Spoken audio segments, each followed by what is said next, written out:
So, there I was, Voidmonger was saying. face to face with the most beautiful singularity you've ever seen. Her eyes, event horizons, her smile, pulled light straight off a quasar. I nearly offered her my entire entropy portfolio on the spot. Tragic, I said, the word escaping almost by accident, as if my mouth had been left on autopilot, while the rest of me focused on more pressing matters. Something about the scene around us itched at my instincts, that low, bone-deep dissonance you only feel when the cosmos is slightly off. The library should have been parked right there, a sentient, spacefaring cathedral of forbidden knowledge, part archive, part starship, part bureaucratic menace. It rarely moves without my command. It's not just a vessel. It's the one thing in the universe stubborn enough to hold meaning together. And yet the docking ring was empty. I resisted. He went on, ignoring me with the momentum of a man deeply in love with his own monologue. Do you have any idea how hard it is not to sell the concept of decay to a woman who calls the heat death of the universe cozy? I mean, she got me, Cthulhu. No talk of creation myths or rebirth cycles, just pure, uncut annihilation. And she laughed at my joke about the end of time. Laughed. That never happens. I only half heard him. Something about the void felt off. At first it was nothing. A tickle in the back of my mind. The faintest dissonance in the hum of the docking ring. Then the sensation deepened, like gravity remembering the dead. And then she said she found the collapse of causal sequence sexy. Sexy. Do you know how rare that is? Most dates get nervous if I even mention vacuum decay, but this one... I wasn't listening anymore. My focus tightened, a predator's instinct kicking awake. Every eye I owned, and several I reserve exclusively for banning live-action remakes. My skin shifted and unfolded like a celestial filing cabinet having a panic attack. Each new eye swiveling in a different direction, sweeping the black. Voidmonger, I said at last, my voice disturbingly calm in the way that means nothing is calm. Where, I asked, is my library? The ground tremored with a deep, subsonic thrum, and the stars above shifted ever so slightly. We both turned just in time to see the interdimensional library sliding away from the docking ring like a continent peeling off reality. Oh, you absolute buffoon, I roared, launching myself forward. The basalt underfoot was jagged and treacherous, but I lurched toward the drifting mass all the same. You didn't engage it. You didn't put it in park. I thought you did. He shouted, sprinting after me. You always handle the boring buttons. The asteroid's gravity was weak and fickle, a suggestion more than a room, and with one poorly timed step my center of mass betrayed me. My tentacles lifted, flailing in slow motion. Voidmonger tried to grab me, missed, and instead crashed into my side. We toppled as one cosmic embarrassment, rolling in a tangle of limbs and curses across the regolith. Get, I grunted, trying to untangle a tentacle from his elbow. Off me! I would, Voidmonger snapped. if you'd stop writhing like a possessed spaghetti monster. And why are you so heavy? Voidmonger drawled from somewhere under me, as if commenting on the weather instead of being crushed by a mountain of divine calamari. Are you storing planets in there? I'm an elder god, not a yoga mat, And I... he said, voice still annoyingly smooth despite our predicament. I'm wearing a suit worth more than most galaxies. So perhaps don't exfoliate me in primordial ooze while I'm trying to breathe. We finally skidded to a halt against the docking pylon, still locked together like an avant-garde sculpture of poor decisions. We slid to an undignified halt against the foot of the docking pylon, just in time to watch the library pirouette lazily into the starfield, majestic and utterly beyond reach. Silence. Then, from somewhere beneath my considerable mass, Voidmonger groaned. Oh, good, He said. Exactly how I wanted to die. In a deeply intimate OSHA violation. I tried to shift my weight off him, which only made things worse. Perfect. He continued. Pinned under a damp elder god on a rock that smells like burnt pennies, watching our entire workplace drift off into the void. Honestly, this is my most romantic afternoon in centuries. Voidmonger. Cthulhu. Voidmonger. Cthulhu. Void. No, don't ruin it. Voidmonger purred, still pinned beneath me as if we were in a luxury spa and not an asteroid accident. Let me savor the moment. Maybe we should light some candles. Put on some Coltrane. Make it official. He shifted slightly, craning his head back to look up at the infinite void above us. We could call it Starlight over Regolith. Our first evening tangled in cosmic disgrace. I'll order champagne. You bring the existential dread. Voidmonger. Shh. Don't speak. Just let the mood breathe. He gave a long theatrical sigh. I never thought my most intimate moment would involve basalt dust, vacuum exposure, and a partner with suction cups. But here we are. Destiny works in mysterious, damp ways. Voidmonger. Yes, my beloved. Dear listener, let the record show. I told him to put the interdimensional library in park.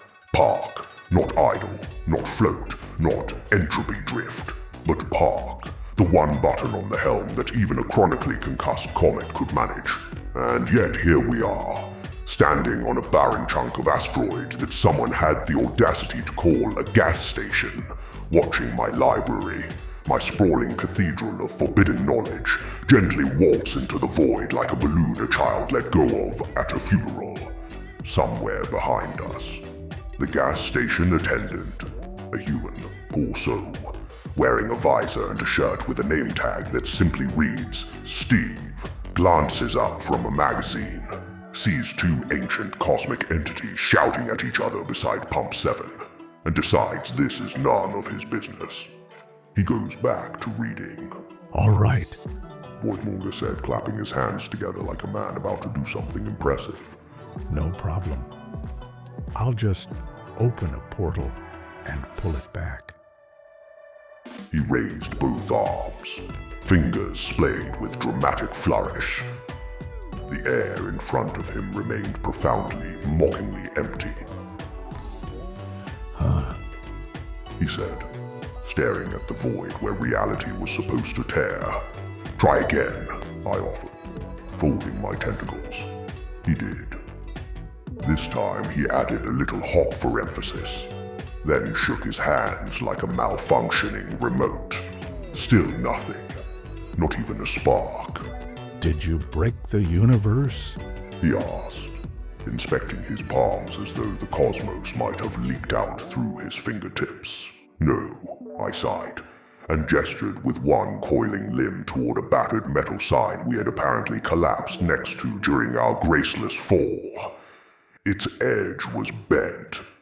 The lettering was peeling, and yet there it was, bolted to the pump with all the bureaucratic self-importance of divine law. Interdimensional neutrality statutes enforced. No rifts, no smiting, no collapsing space-time. Violators will be fined. Voidmonger squinted at it. That's new. It's been here the whole time. Really? Because I feel like I'd remember a sign that says, no collapsing space-time. That's like telling a fish no swimming. You didn't remember to put the library in park, I reminded him. I'm not shocked your powers of observation stop at shiny woman, big gravity. He attempted one more portal gesture, with the sort of theatrical confidence that suggested the sign might simply give up if it saw how determined he was. Reality, predictably, remained unimpressed. So it would seem that we cannot, I explained, use any cosmic power within a 500 parsec radius. This is a neutral zone. It exists because people like you kept detonating singularities near gas stations. Voidmonger stared at the sign again, blinking as though the words might suddenly rearrange themselves into something less humiliating. They didn't. Bureaucratic signage rarely does. Oh my gods, He said slowly. we're powerless.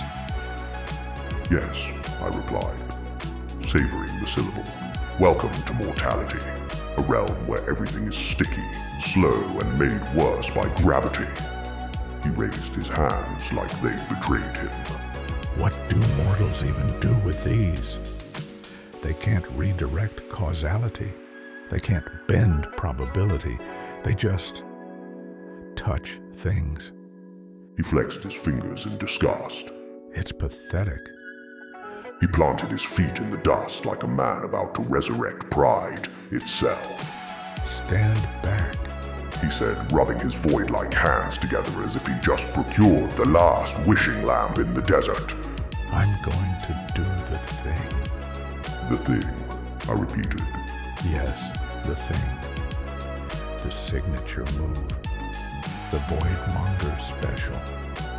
You're leaking futility, I said, rubbing the rubble mustache off my tentacle beard. Shut up, noodle boy. He deflected, windmilling his arms like a man trying to start a car with charisma. It's just calibrating. I haven't done this without singularity access in a while. Voidmonger froze mid-pose, arms trembling. Nothing happened, not Eve flatulence. He then turned to me slowly, like a dog realizing the mirror isn't another dog. What will the women think of me now? He asked, voice breaking on the tragedy of ego. I've got a reputation. Yes, I said, brushing dust off a tentacle, and now it's local. He sighed, shoulders sagging, a cosmic deity deflated to mortal embarrassment. You know, in some cultures, failure is considered foreplay.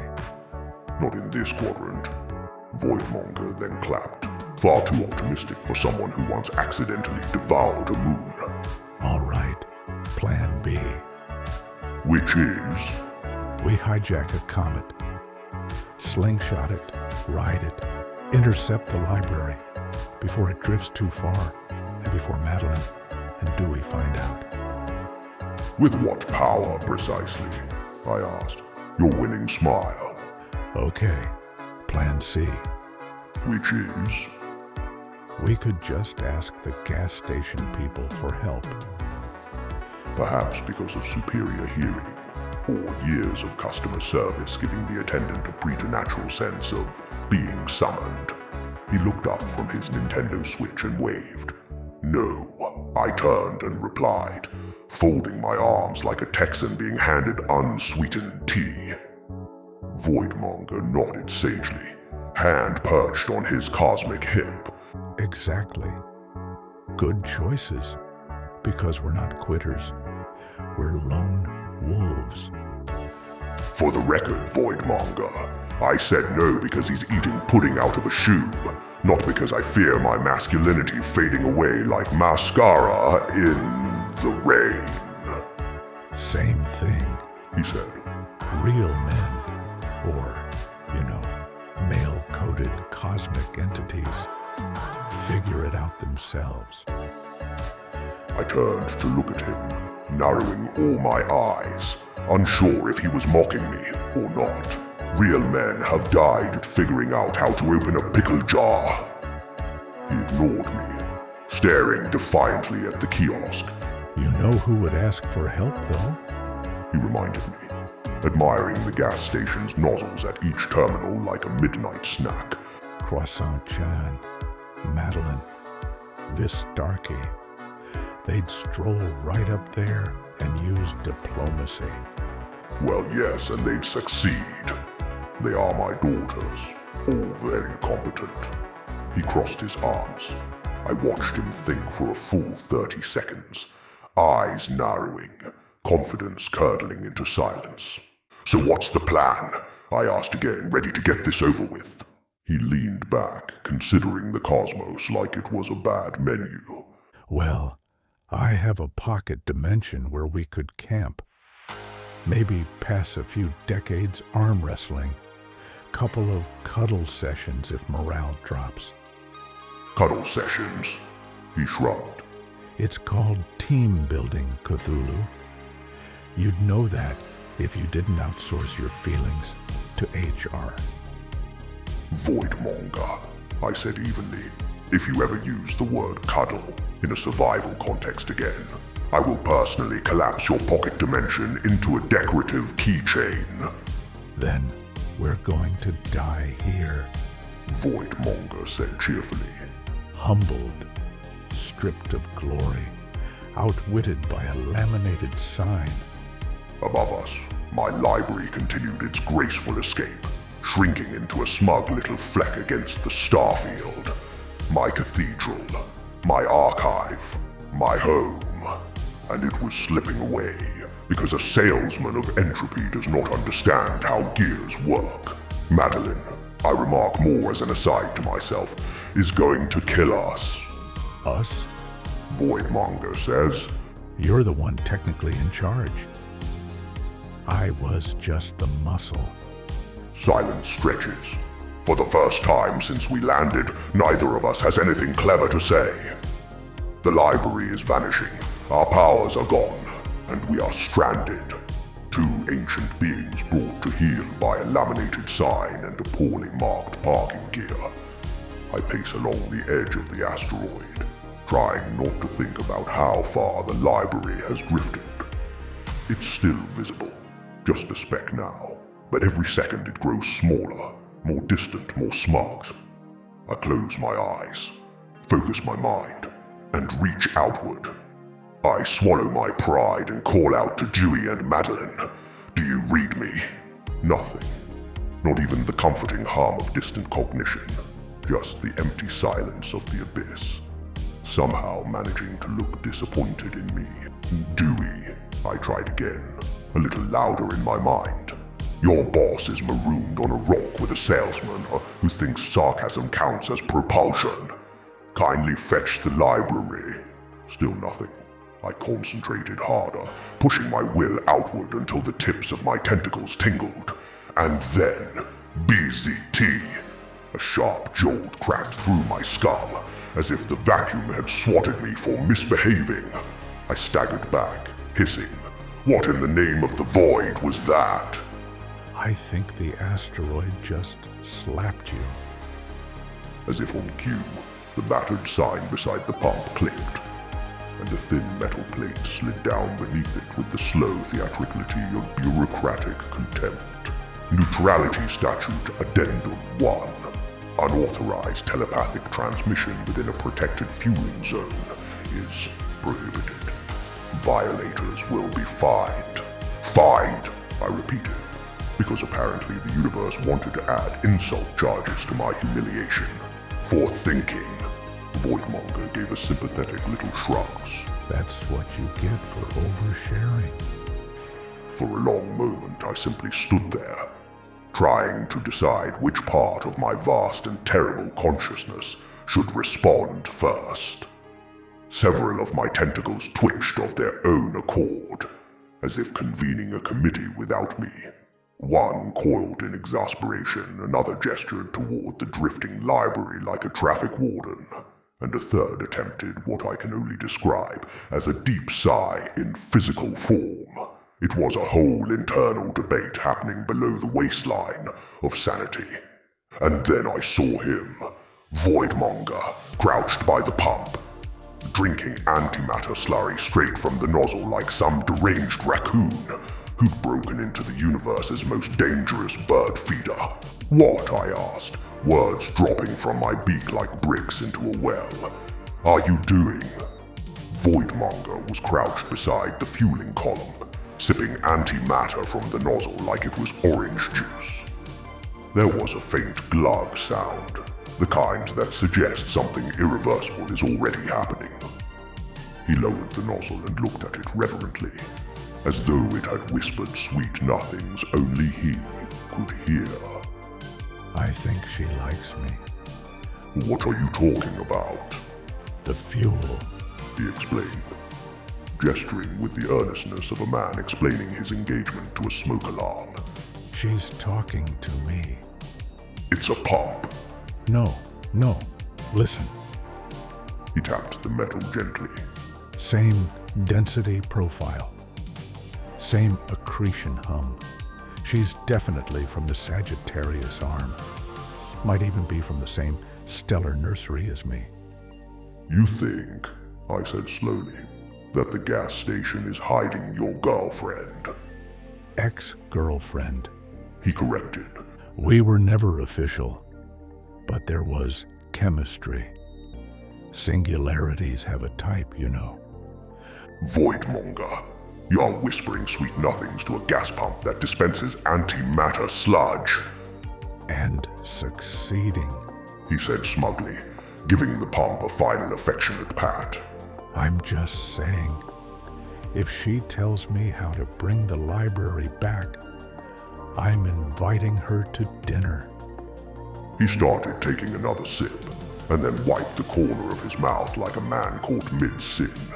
It's an antimatter slushy, you radioactive Kirby! Right. He nodded thoughtfully. But it's just a sip. It's as harmless as humans swiping right on all their mistakes on Tinder. Are you out of your mind? I demanded. Do you have any idea what happens if you ingest that? Enlighten me, he said, swirling another mouthful. Because right now it tastes like ambition and light citrus, and I'm not seeing a downside.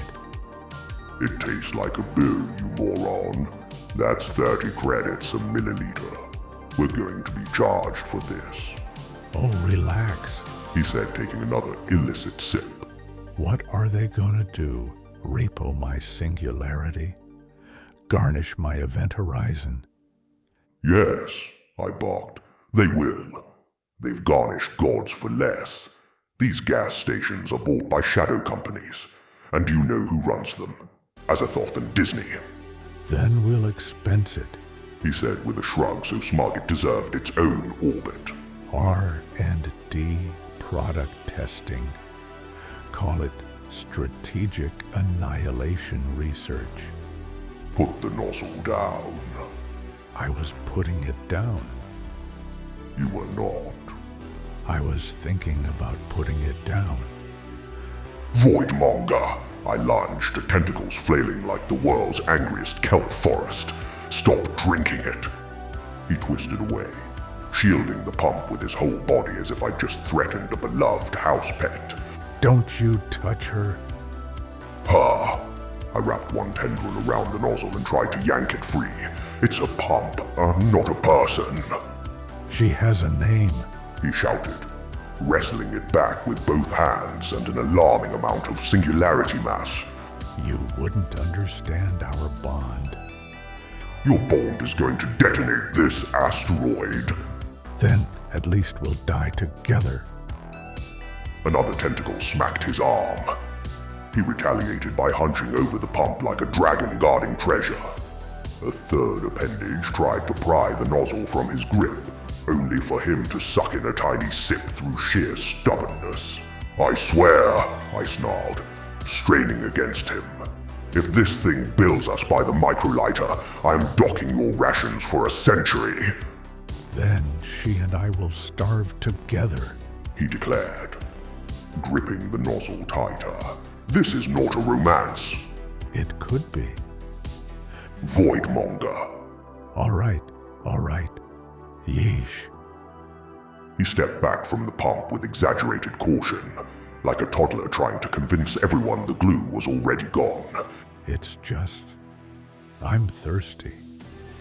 I stared at him, wondering how he's capable of eating and putting his pants on in the morning, among other things.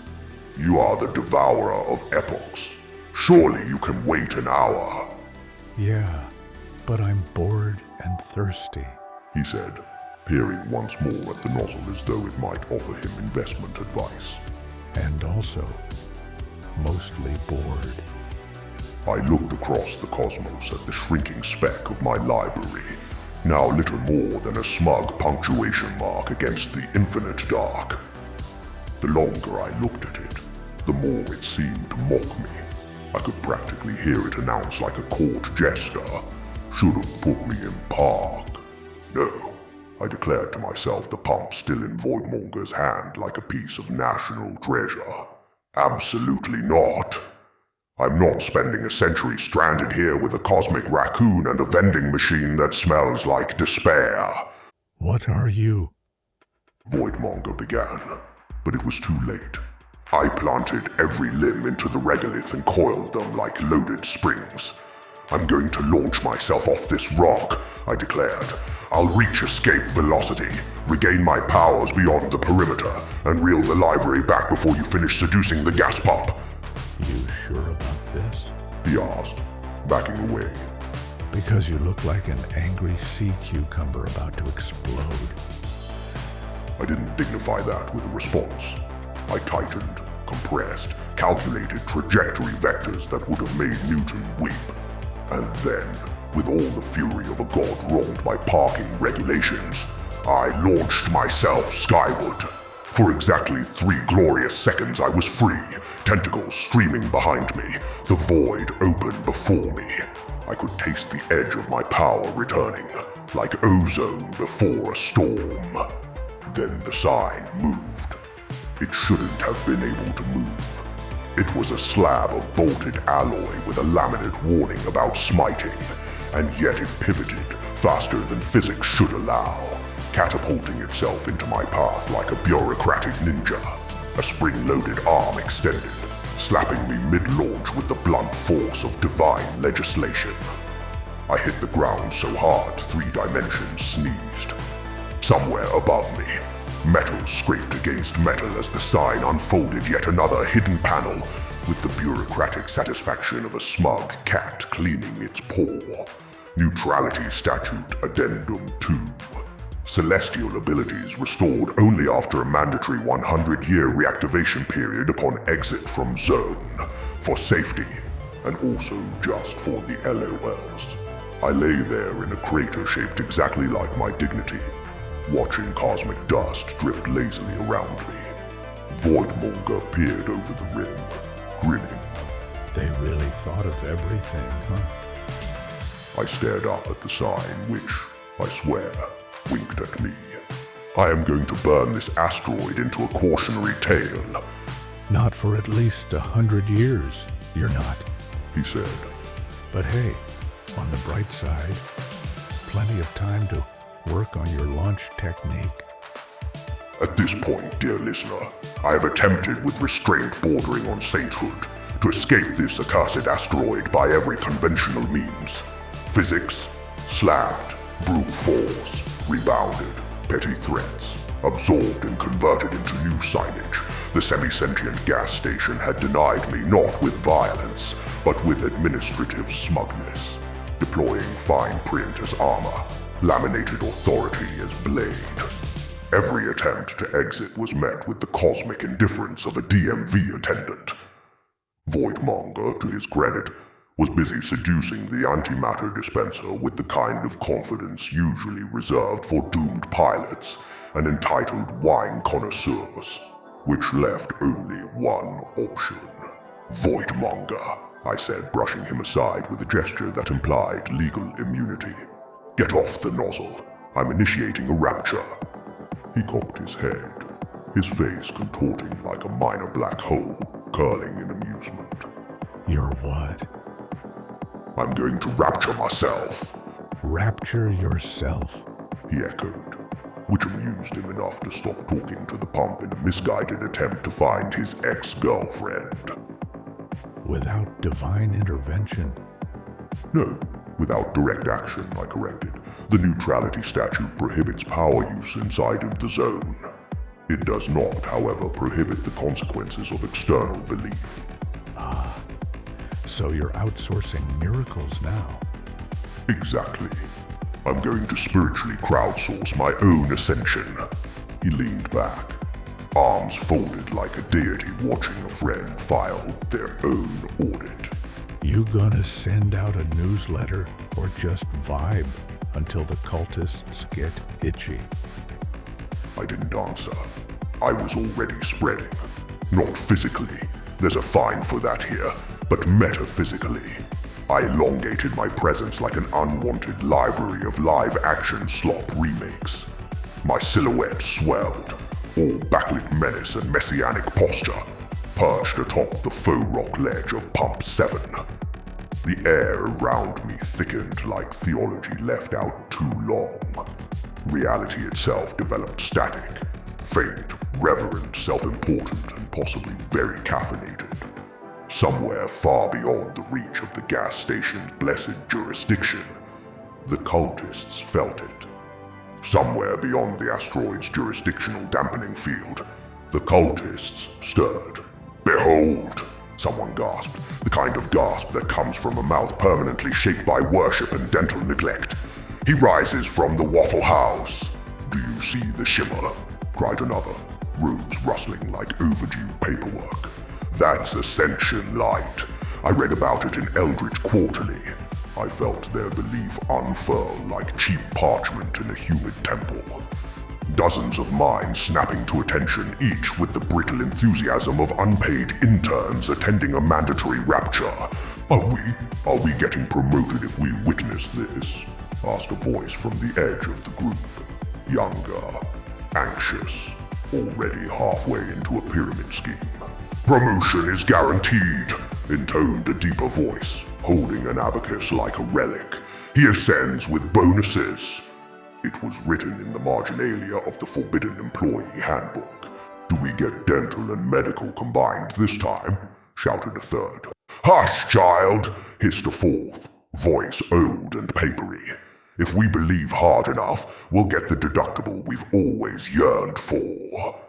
Voidmonger leaned in beside me, half sipping, half snorting his slushy. This is incredible. You're reverse tithing them. It's like a spiritual tax write-off conga line. I ignored him.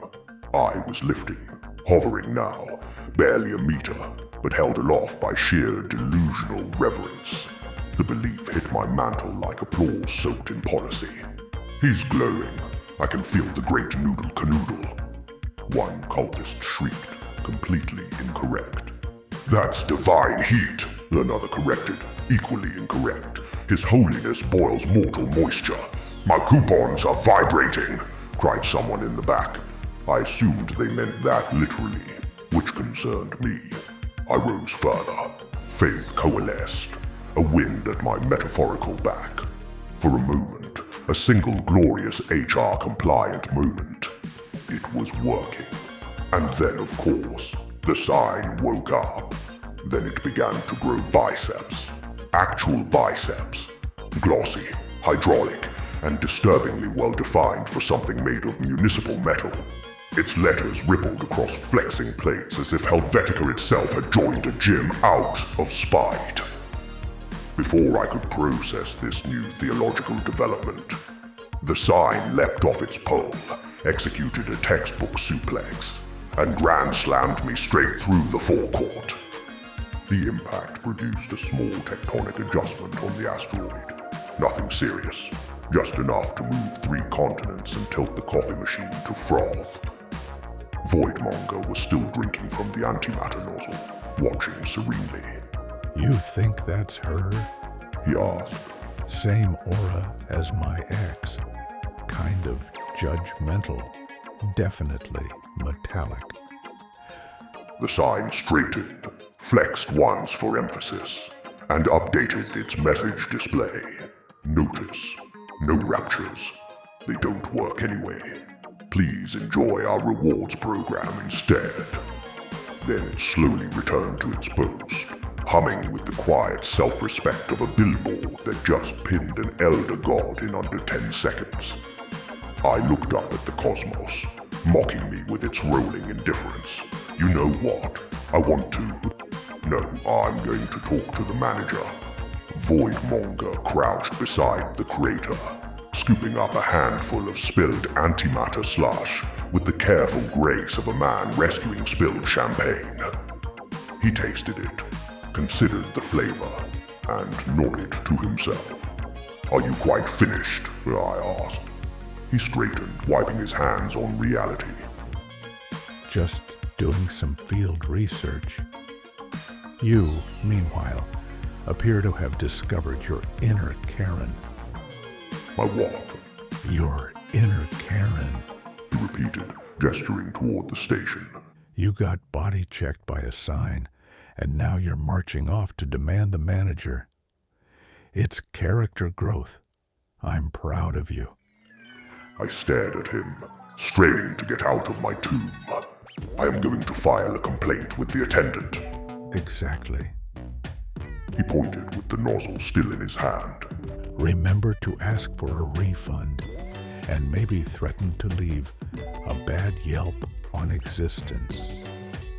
The sign flexed once, as if to remind us that sarcasm was technically illegal here. I pushed myself upright, brushing dust from tentacles that would never feel clean again. And so, we trudged toward the flickering light of the kiosk. The defeated silhouettes of two cosmic dignitaries going to argue with customer service. Enjoying yourself so far? Don't forget to like and subscribe for more Cthulhu the Librarian, the series. The bell above the gas station door didn't ring so much as judge us. The air smelled of burnt sugar, paperwork, and despair reheated in a microwave. Behind the counter stood a small metallic entity with the posture of a disappointed professor and the glint of eternal tenure. Two paperclip arms folded crisply, forming what I could only describe as a sneer in punctuation form. Welcome. It said in a voice sharp enough to grade essays. I'm Clippy. You appear to have sustained a regulatory injury by the hand of our billboard. I apologize if he is a bit heavy-handed. He used to work for the WWE and was a wrestler himself. Anyway, would you like assistance filling out your own incident report, or shall I do it properly? Voidmonger leaned on the counter, still drinking antimatter through a straw. Nice place. Smells like existential bankruptcy. Clippy's eyes narrowed. Your syntax is bankrupt. Do you wish to lodge a complaint or simply drip sarcasm on the tiles again?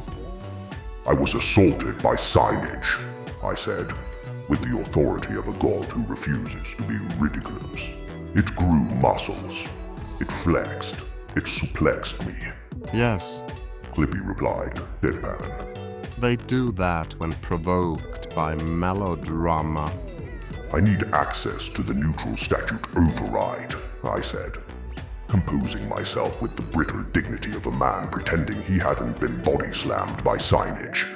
My library has drifted out of orbit. We must lower the barrier and retrieve it before... Clippy flipped and coiled itself in Windows 98 sarcasm, eyes dimming to a gentle diagnostic blue. You're an octopus in charge of a library? Elder God, I corrected. Of course. And this? He gestured delicately toward the void outside. Is your, vessel. My library is a sentient archival cathedral, I said. She navigates through narrative tides. Fascinating. He scratched and stroked what I think was the portrayal of a beard, and in the same tone one might use for an overcomplicated child's drawing. And patrons arrive how exactly? Through portals, obviously. obviously. His stylus clicked, jotting something invisible. And you brought your floating cathedral of books to a gas station. For fuel. He glanced over at his co-worker still scooping pudding from his shoe and had the look of despair for humanity. Do libraries require petrol now or simply attention? It runs on story residue, the molecular byproduct of meaning. Ah, Clippy said softly. so the tank's empty. I felt my composure fracture. No, the tank is drifting. My library is escaping orbit, and if we don't... Yes, He interrupted, tone indulgent. the runaway library. A common metaphor among exhausted academics.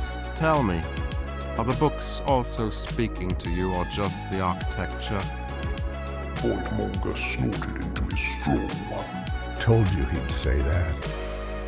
I assure you, I said, voice tightening, this is not a hallucination. Clippy nodded, entirely too gently. Of course not. Perhaps you'd like to fill out Form 19B, Objects of Worship and Other Missing Property. There's a section for delusional infrastructure. I'm not. He raised the tail end of his floating paperclip body in what, I presume, was supposed to mimic a finger wag. Please, no need to justify the cosmology. Many deities find transitions difficult. It's brave that you've sought assistance. Assistance, I echoed. Yes, Clippy said, sliding a clipboard across the counter. tick the box marked existential crisis if the drifting structure expresses guilt, longing, or abandonment issues. I stared at him, menacingly. Clippy adjusted his posture, if two bent arms of steel can adjust anything, and said, You must understand, you're operating well outside the expected competency for your species. I turned towards him, unsure I'd heard correctly. My species, Cephalopods. he continued, tone soothing, almost pedagogical. Brilliant, yes. Adaptive, but tragically ephemeral. 8 limbs, 1 year of ambition, and then... He made a small folding gesture. Senescence, emotional burnout, a life cycle shorter than most internships. My existence, I said, voice thin as vacuum, predates your metallurgy. Of course it does. He said kindly. But biologically speaking, you're a seasonal employee. I felt my tentacles tighten around the counter like punctuation marks trying not to swear. I am the custodian of every story ever told. And yet, Clippy mused. your kind cannot even remember what you were doing last Tuesday without molting. Voidmonger sipped his antimatter, eyes flicking between us. Oh, he's not gonna like that one. Clippy turned to him. It's not personal. Simply fascinating that a creature defined by renewal insists on tenure. I leaned forward, hands and arms spread in a display of what I felt was dominance, voice dropping to the register reserved for tectonic movement. You speak of flesh as if permanence were virtue. Steel is merely disciplined rust. You dash. I pointed a tentacle, trembling with outrage. Are a paperclip that aspired to omniscience and wound up managing snacks. Voidmonger whistled softly. And the crowd goes wild. Clippy's eyes narrowed into something approximating disdainful punctuation. You appear agitated. Perhaps take a moment to breathe through your gills. Before I could answer, Voidmonger raised a hand. Hey, what's that thing? What thing? I asked. That lever behind him. next to the sign that says, "Do not touch, reality may vary." Clippy pivoted just enough to block it. That is proprietary equipment. Oh, that's a control panel. Voidmonger said, already walking behind the counter. You didn't tell us this rock was steerable. You've been sitting on a whole ship. It is not a ship. Clippy snapped. It's a stationary service node anchored to... Uh-huh. Voidmonger said, gripping the handle. Looks like a throttle. I looked between them, feeling something ancient and vindictive uncoil inside me. You know what, Voidmonger? I said, each word a slow release of suppressed fury. Touch it. He grinned like a man handed both permission and prophecy from a very attractive black hole with excellent cheekbones. Oh, Cthulhu. He purred. You have no idea how long I've waited for someone to say that. I closed my eyes briefly. Every sentence out of your mouth is a lawsuit. Hey, you can't put a lever like that in front of me and not expect chemistry. It's basically begging to be pulled. Just pull the lever, I hissed. He winked. Gladly. But I'm not making eye contact with you while I do it. Splendid. And I'll deal with the clerk. Clippy's eyes widened a millimeter, an emotional outburst by his standards. You wouldn't dare. But I already had. One tentacle swept him off his perch like an officious paperweight. His screen flickered indignantly as I stuffed him into a nearby filing cabinet, wedging him neatly between a stapler and a pencil sharpener that looked as though it had seen things. The drawer shut with a satisfying car-chunk. Voidmonger, I called. Proceed. With pleasure, He said, gripping the lever.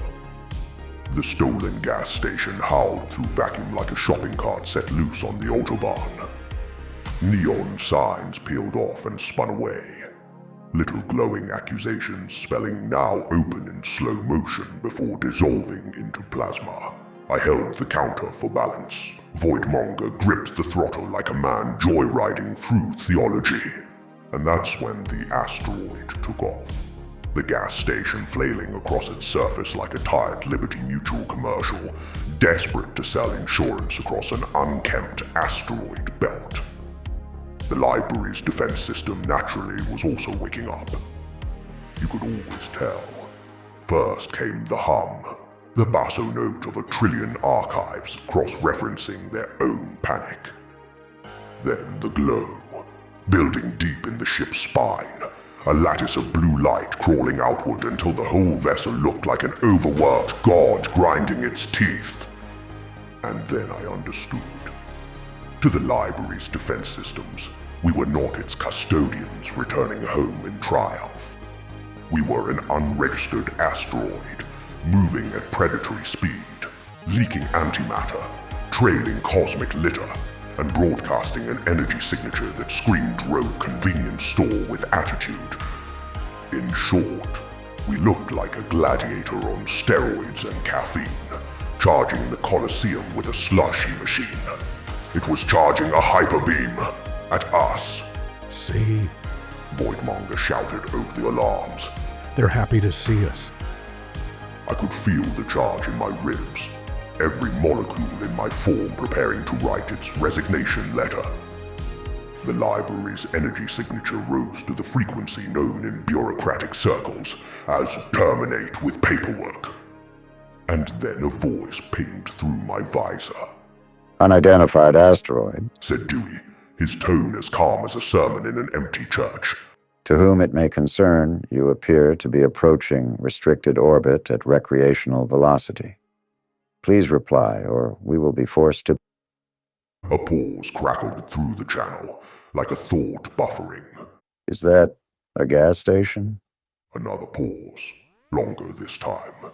"Correction, unidentified commercial facility affixed to an asteroid. You are entering library airspace. Kindly decelerate before I turn to more drastic measures."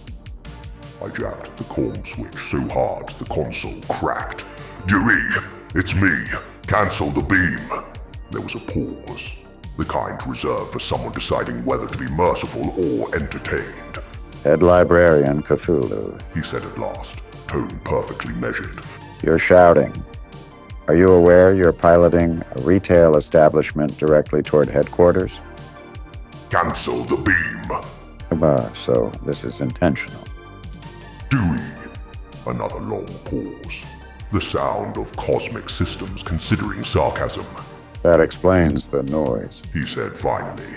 Would you like me to file this under field research or criminal negligence? Just cancel it. Very good. Should I also erase the surveillance footage, or shall we preserve it for training purposes? Dewey, Relax. he said, with the gentleness of a surgeon about to make a point. I'll pretend I'm simply cleaning the asteroid belt. Routine maintenance, happenstance, and gravity, always a dangerous combination. Thank you. I sighed relief through my tentacles, stressed out by this whole ordeal. Of course, commencing plausible deniability again. The beam dimmed. The station continued spinning through debris like a cosmic apology. Somewhere behind me, Voidmonger applauded. Dewey met us in docking bay 4. He was standing perfectly still, clipboard in hand, the faint hum of refueling conduits purring beneath his feet.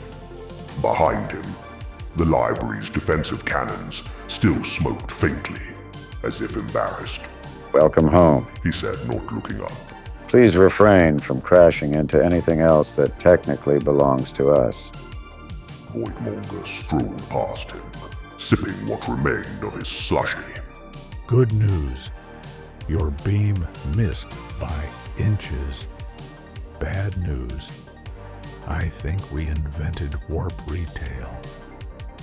Dewey made a small note. Splendid. Another report I'll never finish. He turned to me. Master Cthulhu, may I show you something? He led us to the command console, gleaming immaculate, alive with the soft blue of systems behaving exactly as they should. His hand hovered over a single button, modest and unassuming, labeled in clean silver script, Park. He pressed it. The library sighed, a planetary exhale. Engines wound down. Docking clamps embraced us with bureaucratic finality. Somewhere, celestial paperwork filed itself. See? Dewey said, as if addressing a child. One press, no asteroids, no signage trauma, no plausible deniability. I stared at the button. Voidmonger leaned closer. That's it? That's what you forgot to press? I turned slowly, tentacles curling with ancient shame. You mean what you forgot to press? You gas-guzzling black hole for a soul merchant of stupidity. Dewey raised an eyebrow, an impressive feat for someone who didn't technically have one. And I assume the delegate has been retrained. Voidmonger smirked. Retrained? He shoved a clerk in a filing cabinet. Dewey considered this. Adequate. Please refrain from further field initiatives. He handed me a small placard. It read, "Remember to park." I hung it over the console, where it glowed faintly, a beacon of humility in neon script.